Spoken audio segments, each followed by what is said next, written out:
Mo kí ẹ̀yin brọ́dà mi àti ẹ̀yin sísítà mi káàkiri àgbáláyé. Ní orí ìkànnì yìí ni a ti ń gbé ẹ̀sìn, àṣà àti ìṣe ilẹ̀ Yorùbá lárugẹ, pàápàá jùlọ ní tilẹ̀ Áfíríkà lápapọ̀. Lórí ètò Get a Better Life TV náà ni ẹ wà. Ọ̀rọ̀ lórí brọ́dà wa Tani-Olorun náà la ṣì wà. Ṣé mọ̀ wípé níwọ̀n ìgbà tí brọ́dà wa ò tí kúrò nínú àhámọ́ tí ó wà, àwọn olólùfẹ́ Tani-Olorun wọn ò lè dákẹ́. Bí ọ̀rọ̀ yìí bá ṣe ń pẹ́ sí náà ni awuyewuye yóò máa wáyé lórí rẹ̀.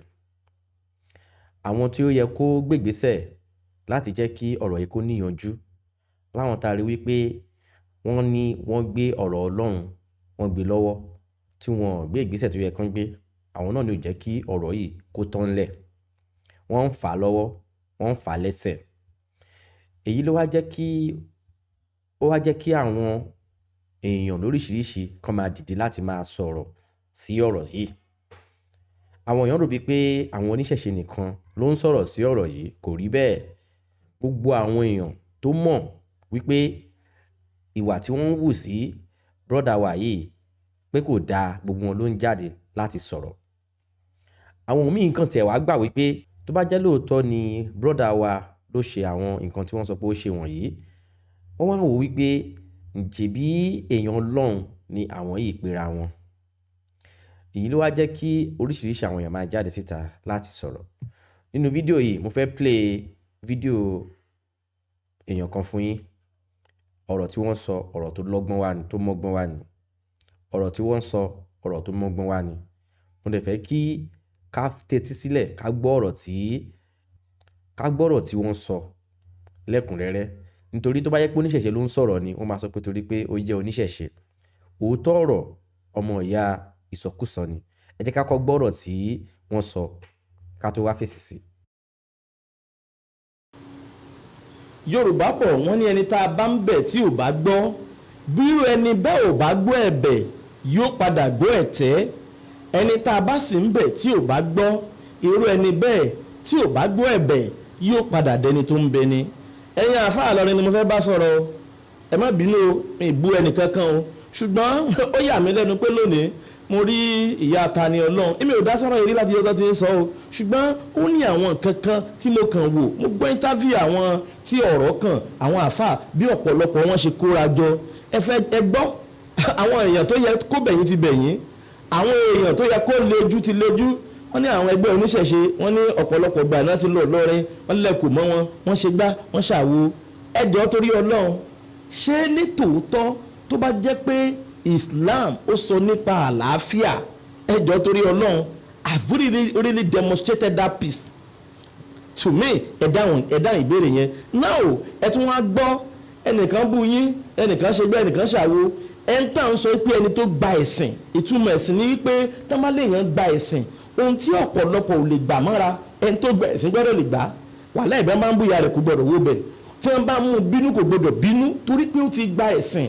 The difference between ẹni tó gba ẹ̀sìn, bóyá ó gba Islam àbí gba Christianity, àwọn Christian wọ́n ní ẹni yẹn di àtúnbí. Ìdí ni pé ọ̀pọ̀lọpọ̀ nǹkan tí àwọn èèyàn ń ṣe tí ó bí nínú àbí tó yẹ kó bí nínú kò ní bínú. Now ẹ jọ̀ọ́ torí Ọlọ́run, gbogbo àwọn who is who, àwọn tá a rò pé ó wà ní forefront of Islam, I won't mention names, but I saw vast majority of them níbẹ̀ lẹ́nìí, and they all showed that indeed they are in support of incarcerating that Abdulaziz Tani-Olorun, somebody who directly or indirectly actually belongs to your religion because he still bears that name Abdulaziz, which is an Islamic name. Now ẹ wá wò ó, gbogbo àwọn tí a lè pè ní ṣéwù ńláńlá, àfáà ńláńlá, gbogbo yín lẹ wà against ẹ̀ pé we must be punished. Let me ask you, ṣé ẹ mọ iye èèyàn tó ń bú Bishop Davido Oyedepo? Ṣé ẹ mọ iye èèyàn tó ń bú Pastor E.A. Adébóyè? Ṣé ẹ mọ iye èèyàn tó ń bú Prophetess K. Abiara? Ṣé ẹ mọ iye àwọn èèyàn tó ń bú Olúkọ̀yà? Ṣé ẹ mọ iye àwọn èèyàn tó ń bú Pastor W.F. Kumuyi? Ibi tó túmọ̀ sí rèé, they don't have time for all those. And they don't have time for anybody abusing them. They are too busy. I want to tell you, ẹ̀yin èèyàn ẹ lọ ronú o, torí pé nemesis will eventually catch up with you. I want to tell you the truth, whether you like it or not.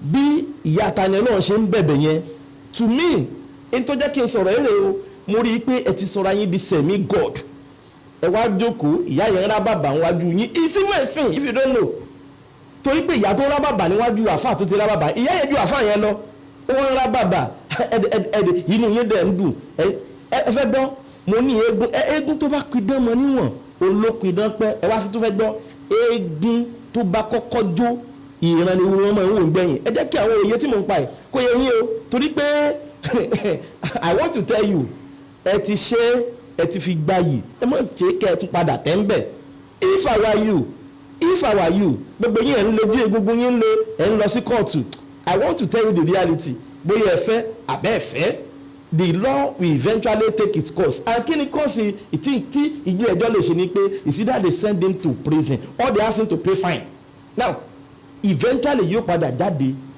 tẹ́ ẹ̀ bá mọ̀ you are making him a hero number one number two n tẹ́ ẹ ṣe ni pé you are popularizing the guy number three you are giving you have made a barricade wípé ẹ kì í ṣe ẹni tí àwọn èèyàn kan lè súnmọ́ that you are only for your religion that those who are your friends are people in your religion which shouldn't be if I were you báwo ni lè bá ṣe gbayì tó kí ẹ ní ẹ yáfi gbogbo nǹkan tí arákùnrin ṣe ẹ yáfi ẹ kí ẹ wá wo yìí tẹ́ ẹ bá gbà you are waiting for people to beg you they will not beg you and the guy will eventually come out tó bá wá jáde ẹ wá rí wípé ẹ padà di ọlọ́mọdé dẹni yẹ̀yẹ́ o èmi ni mo sọ bẹ́ẹ̀ ọlọ́mọdé ẹni ò sọ̀rọ̀ lórí ẹ̀rí ṣùgbọ́n ọlọ́mọ padà jẹ́ dẹni yẹ̀yẹ́ the earlier the better you realize that you need to come back to your senses and project Islam as indeed a religion that forgives a religion of peace and a religion that is accommodating a religion tó máa ń overlook àṣìṣe àwọn èèyàn for God's sake gbogbo àwọn táwọn rí lórí social media and àwọn tó wà ní forefront of Islam pàápàá jùlọ ìlú Yorùbá gbogbo ilẹ̀ wa kóòtù lónìí so what are you telling us that if I offend Sheikh he will put me in prison the earlier the better it is better you retrace your steps so that eventually ní padà gé ka jẹ pé ẹ padà gbèrè tìjú the much I can take ẹ sọ lórí ọ̀rọ̀ ta ló ọ̀rọ̀ rí o but when I saw the mama today I really felt sad for the woman pa ọlọ́mọdé agungiri kọjá ewé bye. ẹ ṣe gan-an ṣe ti wá rí báyìí wípé tí ọ̀rọ̀ bá ń lọ tó bá ń lọ tá a bá ń fà á oríṣiríṣi nǹkan ló máa jáde ń bẹ̀ nígbà tí ìyá Tani-Olorun ti jáde tó lọ bá wọn tó ń rá bàbá wọn ju wọn tó ń bẹ̀ wọ́n mo rí pé nǹkan tó trigger bàbá tó ń sọ̀rọ̀ yìí nìyẹn wípé kí ló wá le tó bẹ́ẹ̀ nínú àwọn ọ̀rọ̀ tí wọ́n sọ mo rí pé ẹ ti kọ́ àwọn ẹ̀kọ́ kan àbí méjì nínú rẹ̀ ìyẹn àwọn tó wà nídìí ọ̀rọ̀ ẹni wọ́n sọ ìyẹn àwọn ẹlẹ́sìn mùsùlùmí tó wà nídìí ọ̀rọ̀ Tani-Olorun yìí ṣe rí pé kíyàn máa sọ wípé òun ṣe tọlọ́run kó wá dàbí pé tó bá ti fẹ́ ṣe tọlọ́run tó bá ti fẹ́ hùwà ìkà yẹn ó máa kọ́kọ́ pe ọ̀rọ̀ Ọlọ́run síwájú ìyẹn túmọ̀ sí pé ẹ̀ ń jẹ́ kí àwọn èèyàn máa wò bíi pé Ọlọ́run jẹ́ ọba tó níkà nínú ni nítorí tẹ bá fẹ́ sọ̀rọ̀ ìgbà tẹ bá ti fẹ́ sọ̀rọ̀ brọ́dà wa Tani-Olorun torí a máa wo gbẹ̀ lórí ayélujára ọ̀pọ̀ nínú wọn ló máa kọ́kọ́ sọ a'udhu billahi minash shaitani rajim wọ́n kọ́kọ́ máa gba àdúrà wọ́n máa kọ́kọ́ dárúkọ Ọlọ́run kí wá ní ìyàtọ̀ bí wọ́n ṣe ń ṣe yẹn àti ẹni tó fẹ́ pààyàn tó ṣe bísímíláì tó dẹ̀ pa ènìyàn kí ni ìyàtọ̀ ẹ̀ kí wá ní ìyàtọ̀ ẹ̀ nínú àwọn ọ̀rọ̀ tí wọ́n sọ tí bàbá yìí sọ wọ́n ní tí èèyàn bá ti ń bẹ̀yàn tẹ́nìyàn ò gbọ́ lẹ́yìn ẹ̀bẹ̀ àbùkù ẹ̀tẹ́ ló máa kàn lóòótọ́ àwọn tí ó yẹ kó bẹ̀ ló ti bẹ̀ wọ́n yẹn àwọn tó yẹ kó bẹ̀ ló ti bẹ̀ àwọn ìyá Tani-Olorun ẹ̀gbọ́n Tani-Olorun olórí ẹbí Tani-Olorun àtàwọn kankan àwọn tó bẹ̀ ló yẹ kó ti bẹ̀ yẹn bọ́ ẹ má wo àwọn rò pé bóyá gbogbo èèyàn ló máa bẹ̀bẹ̀ kò possible gbogbo àwọn tó wà lórí ayélujára ẹ̀dùn ọkàn wọn ni wípé bí àwọn mùsùlùmí ṣe ń sọ̀rọ̀ àbùkù sí ìṣẹ̀ṣe ló ń dùn àwọn míì bí mùsùlùmí ṣe ń sọ̀rọ̀ àbùkù sí ìṣẹ̀ṣe òun ló ń dùn a lot of people including myself ọ̀rọ̀ Tani-Olorun díẹ̀ ló jẹ́ nínú nǹkan tó ń dùn àwọn èèyàn lọ́kàn gbogbo àwọn ọmọ Yorùbá àbí àwọn tó nífẹ̀ẹ́ sí ìṣẹ̀ṣe káàkiri àgbáláyé, bí àwọn kan nínú àwọn mùsùlùmí tí wọ́n ṣe sọ ìṣẹ̀ṣe di nǹkan àmútayín, òun ló ń dùn ọ̀pọ̀lọpọ̀ àwọn èèyàn. Ẹ jẹ́ ká gbọ́rọ̀ tí àfáà alálùbáríkà yìí, ẹ jẹ́ ká gbọ́rọ̀ tí wọ́n sọ kẹ́ lè fi mọ̀ wípé kò ń ṣe ọ̀rọ̀ Tani-Olorun nìkan ló ń dùn àwọn tó ń jáde láti sọ̀rọ̀. Ẹ jẹ́ ká gbọ́rọ̀ tí àfáà yìí sọ náà. ọ̀rọ̀ lórí ọ̀rọ̀ Tani-Olorun ẹ rí pé mo dákẹ́ bí ìsọ̀ kankan lórí ẹ̀. mo rí i pé wọ́n fẹ́ di ẹrù tí kì í ṣe tèmi wù mí lórí ọ̀rọ̀ ti Tani-Olorun. ẹlòmíín ló ń gangan ẹlẹ́bọ ni ń bá wọn ṣẹbọ lẹ́yìn ni bí bẹ́ẹ̀ kọ́ wáì tí ń sọ pé Tani-Olorun kò ń gangan kọ́ lọ́ta Islam òun gangan kọ́ lọ́ta Islam ẹlẹ́bọ ló ń gangan mọ́ ni àfẹ́ ẹlẹ́bọ ni. mo rí i pé wọ́n sì mí gbọ́ wọ́n wá fẹ́ káwọn tó fẹ́ràn Ọlọ́run lára mi káwọn náà sì mí gbọ́ tọ́rọ̀ bá wá rí bẹ́ẹ̀ yẹn èyí ó dákẹ́ ni. ayé rí àníyàn mi kí ló dé tọmọkùnrin yìí fi jáde. àwọn kan ń rò wípé ẹlẹ́sìn Christianity àtàwọn ẹlẹ́sìn ìṣẹ̀ṣe wọ́n jọ ń cooperate against Islam, àwọn kan rò bẹ́ẹ̀. kí ló dé tó ń bẹ́ẹ̀. Ọlọ́run yẹn lọ́sẹ̀ fún Ọlọ́run àwọn ẹlẹ́sìn míì. kódà bẹ́yàn bá mú báyìí yìí dání tó bá lọ́lọ́run òun ní ẹ má yẹ̀yẹ́ o ẹ má bà sí ni ẹ fi ìmọ́lẹ̀ ẹ̀sìn yín hàn ni. tẹ́ ẹ bá lọ bú báyìí tó pè lọ́lọ́run ẹ ń padà bọ̀ wọ́n bú Ọlọ́run ti yín Allah kò sóko tí ò ní pe Allah tán. bìgá ẹ̀rọ ìlì láì ní mímọ̀ nípa Ọlọ́run tí ń pè lórúkọ ọ̀bù. tó bá wá rí bẹ́ẹ̀ ẹ̀yin lẹ́jẹ̀bi. àwọn kan ni wọ́n fara ní àwọn aláwo gbogbo tí ń jẹ́ ìbínú yẹn build up wọ́n yẹ̀yẹ́ ẹ̀sìn wọn lọ́sàn-án wọ́n yẹ̀yẹ́ ẹ̀ lóru nígbà mo ti ń ṣe wá sí ẹ̀ lérí kí n àtáàkì ẹ̀sìn kan sáwọn èèyàn ò dẹ̀gbọ́ mi ni bẹ́ẹ̀ yóò bá ní content gidi ní àmọ́ owó ta lò wọ́n àtáàkì mi ò àtáàkì single personality rí mi ò bú èèyàn rí mi ò àtáàkì èèyàn rí Ọlọ́run dẹ̀ ń pé káyé gbọ́ mi torí mo ní nǹkan tí mo fẹ́ present mo fẹ́ káyé rí ẹwà tó wà lára Islam látara mi. àwọn kan ni wọ́n ṣe yẹn lọ títí wọ́n bọ́ sórí àwọn ẹlẹ́sìn Christianity gbogbo bíbélì wọn ní tí àníkọ̀ ọ̀kan pẹ̀lẹ́nu wọ́n àtàkì Bible wọ́n àtàkì Jésù wọ́n ń pe ẹ̀sìn wọn lórúkọ tí wọn ò jẹ́ ara ń kan wọ́n kíní yẹn ń build up transfer aggression ni wọ́n bá sọ ní abá dórí ọ̀rọ̀ Tani-Olorun. wọ́n ti ń retí pé àwọn mùsùlùmí yìí sí àwa Christian ni wọ́n ń yẹ̀yẹ́ báyìí ṣé bíbélì wa náà ń yẹ̀yẹ́ báyìí kò sí yọnu Ọlọ́run mọ̀jọ́ wa àwọn ẹlẹ́bọ náà ń dúró pé ṣé ẹ̀sìn wa náà ni wọ́n ń yẹ̀yẹ́ báyìí wọn ò rí nǹkan míì wíjẹ́ ẹ̀sìn wa lọ ni kò sí yọnu Ọlọ́run mọ̀jọ́ wa Tani-Olorun bá lóun dé ò bá gbé Kùránì jáde ó sùn ná àtẹlẹ́bọ àti kírísítẹ́nì kò sẹ́ni tí ọmọ pé ń tó ṣe yẹ ọ̀dà the transfer aggression wọ́n ti build up ìbínú ẹ ti tì wọ́n ti ka ògiri ẹ ń yẹ̀yẹ́ bíbélì lọ́sàn-án lóru ẹ ń bú ẹbọ wọn lọ́sàn-án lóru àwọn náà wá ń retí wọn á rí pé ń jáde wọn ní yes nìṣó àtẹ̀lé ọ kì í ṣe pé n ti ń ṣe yẹn dandan ló tẹ́ wọn lọ́rùn bẹ̀tì wọ́n fẹ́ gbẹ̀san àṣejù mùsùlùmí àṣejù lórí ẹ̀sìn Christianity àṣejù lórí ẹ̀sìn ẹlẹ́bọ sí dandan ní kẹ́ yẹ̀yẹ́ ẹ̀sìn mi kẹ́ tó lè progress. mo wá ń fi àsìkò yìí ṣèkìlọ̀ tó bá làákà ìmọ̀ ẹ̀yin mùsùlùmí àwọn oníṣẹ̀ṣe bí àwọn ẹlẹ́sìn Christianity tẹ́ ẹ bá lọ kọlu ẹ̀sìn wọn títí tẹ́ bá ẹ jáde tí wọ́n bẹ̀rẹ̀ sí attack Islam sísìn fíìmù ni o àwọn ò ní jà rọ̀fọ̀rọ̀fọ̀ fight o intellectual war wọ́n ẹlòmí ò gbé ìrọ̀ òjijì sórí Islam báyìí ẹni ọmọ Kùránì ọmọ jókòó ọmọ yìí lójú kan náà ni pé àbí Kùránì tí wọ́n ń kà tẹ́lẹ̀ kọ́ ni ẹ má sún wọn débẹ̀ ẹ má sún wọn kàn gírí àsìkò yìí gbogbo ẹni tí bá ń attack wọn ẹ lọ dá sílẹ̀ ṣé nǹkan tí Ọlọ́run yẹn rán yín ní nǹkan tẹ̀ ń ṣe ibo ni Kùránì ibo lẹ́tí rí tí ànábì ti lọ attack àwọn ẹlẹ́sìn Christianity ibo lẹ́tí rí tí ànábì ti lọ attack àwọn ẹlẹ́bọ wọ́n wá gbógun ká mọ́lẹ́yìn ó dẹ̀ jáde in self defence. tá a bá sọ̀rọ̀ táwọn bá lọ bẹ̀rẹ̀ tí wọ́n sí same field. ẹ ṣe àfáà wa ẹ ṣeun gan bẹ́ẹ̀ tí wàá rí báyìí ọ̀rọ̀ ọlọ́gbọ́n òun ló máa ń jọra wọn ọ̀rọ̀ òmùgọ̀ ó máa ń tà sí ni.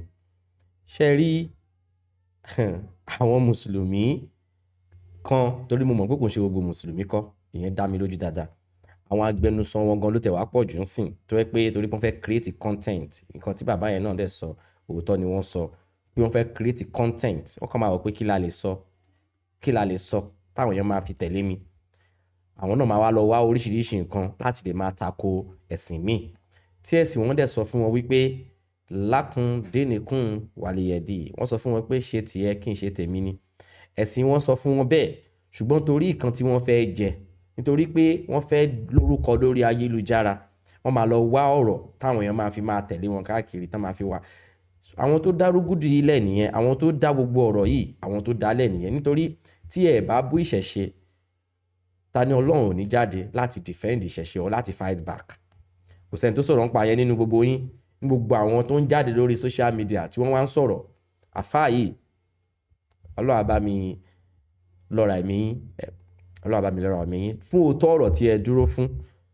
níbi tí òótọ́ tẹ́ ẹ dúró sí, Ọlọ́run máa bá wa lọ́ra ẹ̀mí yín.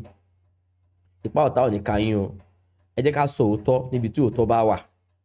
tí oníṣẹ̀ṣe bá ń ṣe tiẹ̀, tẹ́ ẹ bá sọ oníṣẹ̀ṣe di ìkan ìtayín àbí ìkan tẹ́ fi ń wá content lórí social media, ọ̀rọ̀ ẹ̀ ò ní débi tó dé yìí. ẹ má dẹ̀ yẹ kí n tàn yín, ọ̀pọ̀ èèyàn bíi Tani-Olorun sì máa jáde. àfáà yẹn sọ kínní kan, wọ́n ní intellectual war. ìtumọ̀ ẹ̀ ni wípé kò dìgbà tẹ́ṣẹ̀ wá ń ja ìjà gbámi lójú gbámi lẹ́nu. ṣèbí ẹ sọ pé torí pé Tani-Olorun dárúkọ ni, tó bá yá táwọn èèyàn ń jáde tí wọ́n dárúkọ mọ́, tí wọ́n lọ ń mú àdíìsì yín àti kùránù yín láti máa fi ṣe content lórí social media, ẹ̀ ní lè dá wọn dúró. ẹ̀yin lẹ fà á lẹ́sẹ̀, ẹ̀yin lẹ bẹ̀rẹ̀ nǹkan tó ń pè ní intellectual war nìyẹn. àwọn kan rẹ́dì láti jókòó ti kùrán kan kà láti wájú dẹ́yìn, gbogbo bó ṣe ṣẹlẹ̀ kan ṣàlàyé fún àwọn èèyàn kan rí, gbogbo àwọn ibi tó kùdìẹ̀ sí nínú ẹ̀sìn yín wọ́n máa gbé jáde sí yín. tó bá yẹ pé yẹn lẹ fẹ́ dúró fún ni, gbogbo ẹ̀ náà ló sì máa ṣẹlẹ̀. ọ̀rọ̀ yìí ọ̀rọ̀ tó ṣe yanjú ni, ó kù sọ́wọ́ àwọn tó wà nídìí ẹ̀ láti ṣe nǹkan tó yẹ kán ṣe. bàbá tí mo kọ́kọ́ play fídíò wọ́n sọ kínní kan wípé òfin máa rí ọ̀nà lọ, kò sí bẹ́ẹ̀ ṣe fẹ́ ṣe, kò sí bẹ́ẹ̀ ya ṣe fẹ́ prolong ọ̀rọ̀ yìí di, òfin ó máa rí ọ̀nà lọ. tó bá dẹ̀ ti rí ọ̀nà lọ, ọ̀nà méjì tí bàbá yẹn náà ti sọ ni, ṣùgbọ́n àṣeélẹ̀ òun ni àbọ̀ wá bá. àṣeélẹ̀ ni àbọ̀ wá bá. mi ò ní rí sọ jù báyìí lọ, mo kàn ní kí n gbé fídíò wọ̀nyí jáde fún yín kẹ́ ẹ tún lè gbọ́ àwọn nǹkan tí àwọn èèyàn ń sọ nípa ọ̀rọ̀ tó wà ńlẹ̀ yìí ni. ẹ ṣeun gan lórí ètò Get a Better Life TV náà ni ẹ wà. níbí ni a ti ń gbé àṣà, ìṣe àti ẹ̀sìn ilẹ̀ Yorùbá, pàápàá jùlọ ní tilẹ̀ Áfíríkà lárugẹ.